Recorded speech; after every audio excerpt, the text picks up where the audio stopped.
Good morning, good morning. It's another day, another repair na naman tayo guys. So, let's go!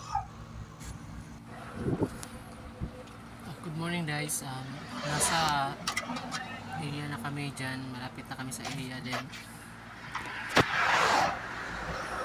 Punta na kami sa sa bahay ng i-repair namin.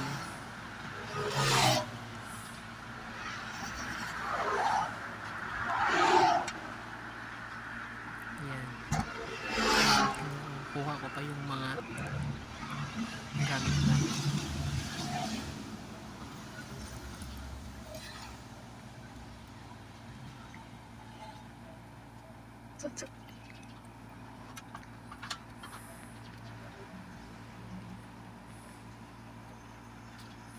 Pasensyahan nyo na yung videographer ko guys kasi napaka yung camera.